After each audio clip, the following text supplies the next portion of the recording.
Boa noite, graça e paz, tudo bem? Quero compartilhar uma palavra de Deus ao seu coração, amém? Que se encontra no livro de Daniel, capítulo 6, versículo 16, que diz assim: Então o rei ordenou que trouxessem a Daniel e o lançassem na cova dos leões. Disse o rei a Daniel: O teu Deus, a quem tu continuamente serves, que ele te livre. Amém? Todos conhecem a história de Daniel, sabem que ele foi jogado na cova dos leões. Mas qual foi o motivo dele ter sido jogado nessa cova dos leões? Daniel era um homem de excelência, servo de Deus, de fé, e que chamava muita atenção de outras pessoas, porque ele servia ao rei com excelência, era perfeito no que ele fazia. Isso chamou das outras autoridades ciúmes por conta dessas atitudes de Daniel. E essas autoridades convenceram o rei Dário a elaborar um decreto, que nesse decreto constava que todo homem que fizesse petição a qualquer deus, e menos ao rei, seria jogado nessa cova dos leões. E eles, prevendo que Daniel desobedeceria esse decreto, armaram contra ele. E foi isso que aconteceu. Daniel, como todos sabem, se levantava, orava ao Senhor várias vezes ao dia. E foi levado ao conhecimento do rei, e assim foi ordenado que ele fosse jogado na cova dos leões. O que eu quero dizer com isso, queridos? Todos sabem que Deus deu a vitória a Daniel, mas ele passou por uma provação terrível. Passou por algo que ele não queria, talvez. Sua vida corria perigo.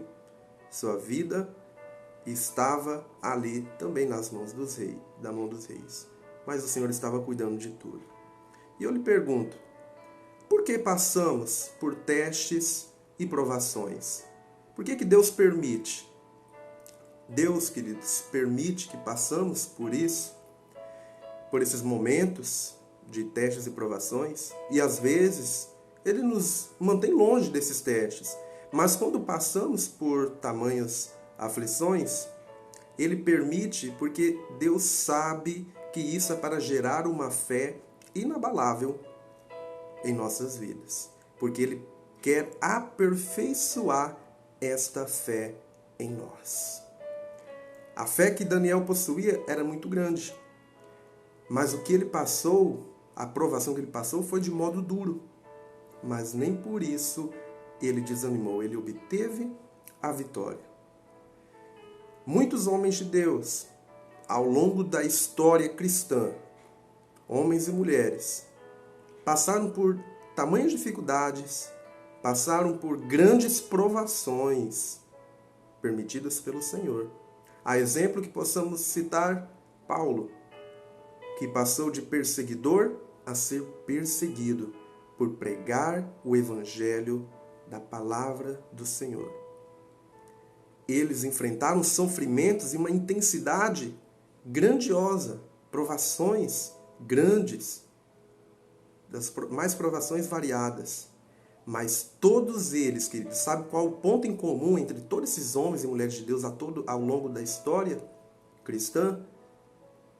Eles, queridos, desenvolveram uma fé inabalável em Deus, que proporcionaram a cada um deles uma força interior de que necessitavam para enfrentar qualquer dificuldade, com a esperança em uma segurança bendita. Você tem uma fé inabalável? Você, nesse momento, está passando por uma extrema provação? Se sim, queridos, não tenha medo. Deus planejou esse exato momento e Ele te ensinará como confiar nele com perfeição.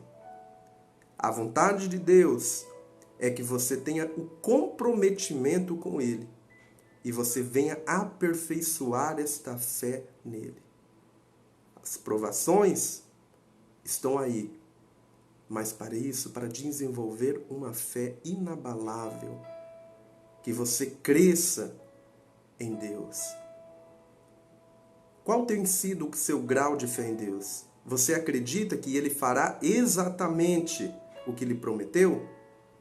Está convencido de que o Senhor já moveu os céus e a terra por você, de que tudo o que você tem que fazer é seguir em direção a Ele, seguir em direção às bênçãos?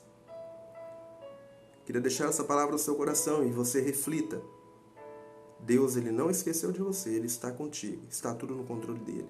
Às vezes passamos por essas provações, mas é para isso, é para aperfeiçoar a nossa fé nele. Amém? Deus abençoe.